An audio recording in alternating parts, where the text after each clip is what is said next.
આકાશવાણી સમાચાર મિત્તલ પટેલ વાંચે છે. સૌપ્રથમ મુખ્ય સમાચાર.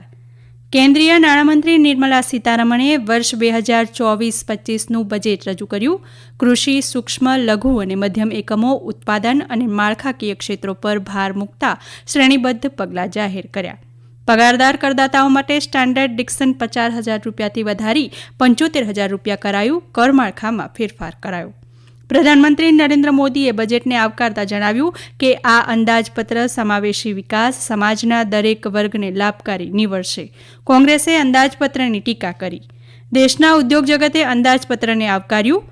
રાષ્ટ્રીય જળ જીવન મિશને દેશના 15 કરોડ ગ્રામીણ કુટુંબોને પાણીના નળ જોડાણ પૂરા પાડવાની ઐતિહાસિક સિદ્ધિ હાંસલ કરી અને સર્વોચ્ચ અદાલતે નીટ યુજી 2024નું પ્રશ્નપત્ર ફૂટી જવાના અને ગેરરીતિઓના આધારે પરીક્ષા રદ કરવાનો ઇનકાર કર્યો.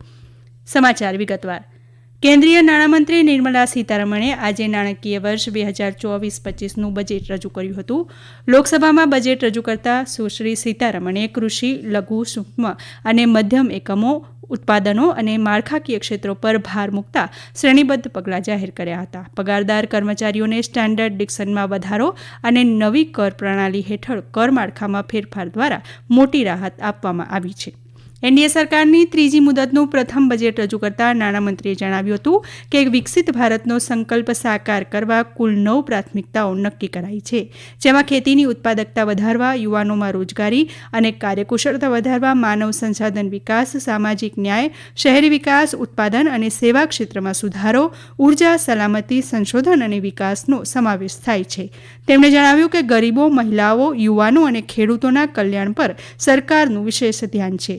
અનેક વૈશ્વિક અવરોધો છતાં ભારતીય અર્થતંત્રને નોંધપાત્ર દેખાવ કર્યો છે અને આગામી વર્ષોમાં સૌથી ઝડપથી વૃદ્ધિ પામતું અર્થતંત્ર બનશે.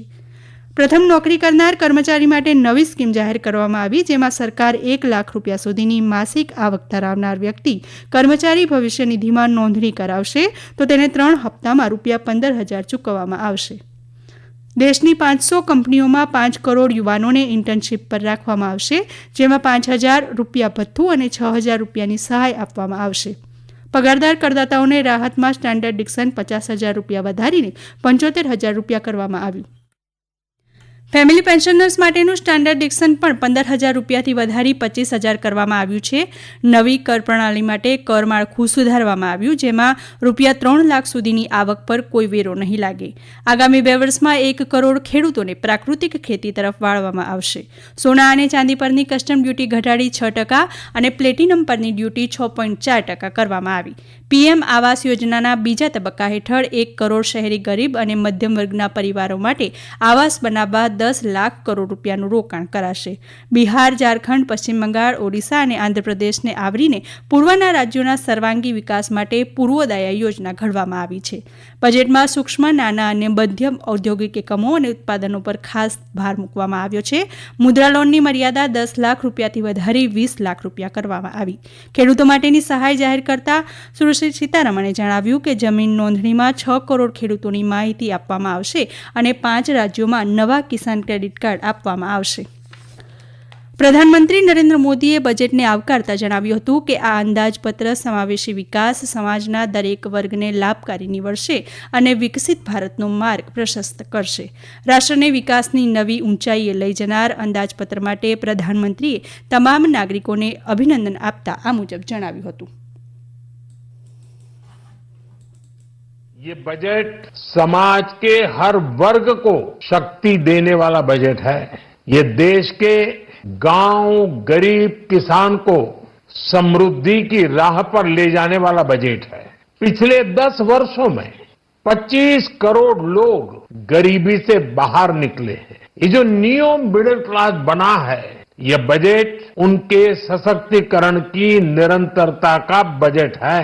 ये नौजवानों को अनगिनत नए अवसर देने वाला बजट है. इस बजट से शिक्षा और स्किल को नई स्केल मिलेगी. કેન્દ્રીય રેલવે મંત્રી અશ્વિની વૈષ્ણવે જણાવ્યું હતું કે બજેટમાં રેલવે માટે અત્યાર સુધી સૌથી વધુ 2,62,000 કરોડની ફાળવણી કરવામાં આવી છે. તેમણે વધુમાં આ મુજબ જણાવ્યું. रेलवे को जब विपक्ष की पार्टी की सरकार थी तब 35,000 करोड़ के आसपास का बजट एलोकेशन होता था। आज मोदी जी ने 2,62,000 करोड़ का रेलवे को बजट एलोकेशन दिया है। इसमें से 1,08,000 करोड़ सेफ्टी के एक्टिविटीज पे है। बहुत ही एक विस्तृत तरीके से रेलवे का डेवलपमेंट 10 वर्षों में मोदी जी ने किया है। 2014 से पहले 20,000 किलोमीटर रेलवे इलेक्ट्रीफाई हुई थी, विद्युतीकरण हुआ था। 10 वर्षों में 40,000 किलोमीटर रेलवे વિદ્યુતીકરણ हुआ है। કોંગ્રેસે અંદાજપત્રની ટીકા કરી છે અને આવકની અસમાનતા ઘટાડવામાં ઊણું ઉતર્યું હોવાનું કહ્યું છે. કોંગ્રેસી સાંસદ શશી થરૂરે સંસદ બહાર પત્રકારો સમક્ષ બોલતા કહ્યું કે અંદાજપત્રમાં મનરેગા વિશે કોઈ ઉલ્લેખ કરાયો નથી. સમાજવાદી પક્ષના વડા અખિલેશ યાદવે પણ કેન્દ્રીય અંદાજપત્ર ફુગાવો નાથવામાં અને બેરોજગારી ઘટાડવામાં નિષ્ફળ રહ્યું હોવાનું કહ્યું હતું. આ સમાચાર આપ આકાશવાણી પરથી સાંભળી રહ્યા છો. આ સમાચાર આપ અમારી YouTube channel AIR news Gujarat પર પણ સાંભળી શકશો. વધુ સમાચાર માટે આપ અમારા ટ્વિટર હેન્ડલ AIR_news_ABAD ને ફોલો કરી શકશો. દેશના ઉદ્યોગ જગતે કેન્દ્રીય અંદાજપત્રને આવકાર્યું છે. ઉદ્યોગ મહાસંઘ ફિક્કીના અધ્યક્ષ અનિશ શાહે આજે નવી દિલ્હીમાં પત્રકારો સાથે વાતચીતમાં અંદાજપત્રની પ્રશંસા કરી. તેમણે કહ્યું કે અંદાજપત્ર વૃદ્ધિલક્ષી છે અને યુવાનો, મહિલાઓ અને ખેડૂતો સહિત અનેક વર્ગો પર ધ્યાન કેન્દ્રિત કરે છે.